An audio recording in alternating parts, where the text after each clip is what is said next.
और अब आपको बताएं कि कबाड़ से नकारा सामान इकट्ठा करके आरिफवाला के रहायशी नौजवान ने इलेक्ट्रिक पर चलने वाली गाड़ी तैयार कर ली है।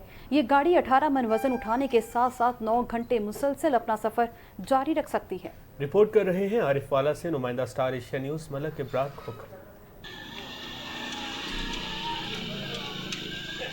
गलियों बाजारों से गुजरती ये इलेक्ट्रिक गाड़ी किसी सर्कस की नहीं, ये गाड़ी है आरिफवाला के नवाही गांव 10 सीबी के रहायशी नौजवान की, जिसने कबाड़ से पुर्जे इकट्ठे करके तैयार की। बाहिम्मत नौजवान ने कबाड़ से मिलने वाले पार्ट्स के साथ इलेक्ट्रिक पर चलने वाली गाड़ी तैयार करके न सिर्फ महंगे पेट्रोल से छुटकारा पाया है, बल्कि अपने बच्चों को एक साथ स्कूल छोड़ने और फैमिली को बाजार जाने की सहूलत को भी आसान किया है। इलेक्ट्रिक पर चलने वाली ये गाड़ी 18 मन वजन उठाने के साथ साथ 2 घंटे तक मुसलसल अपना सफर जारी रख सकती है। मेरे पास कबाड़ में कुछ ऐसी चीज़ें पड़ी हुई थी जो कि एक छोटी गाड़ी बन सकती थी। मैंने वो कबाड़ उठाकर उसको एक छोटी गाड़ी बनाई जो कि इलेक्ट्रिक पे चलती है, फ्यूल पे भी चल सकती है। गवर्नमेंट ऑफ पाकिस्तान से मेरी अपील है कि मुझे इसका लाइसेंस जारी किया जाए।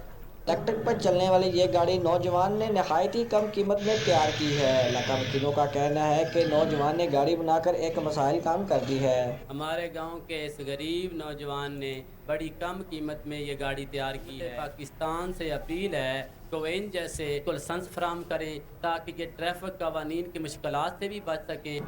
गरीब घराने का ये मेहनतकश नौजवान मुल्क कौम का कीमती सरमाया है। हुकूमत वक्त को चाहिए कि ऐसे नौजवान को किसी अच्छे प्लेटफार्म पर खड़ा किया जाए, ऐसे जदीद कारनामे करके अपना और पाकिस्तान का नाम रोशन कर सके।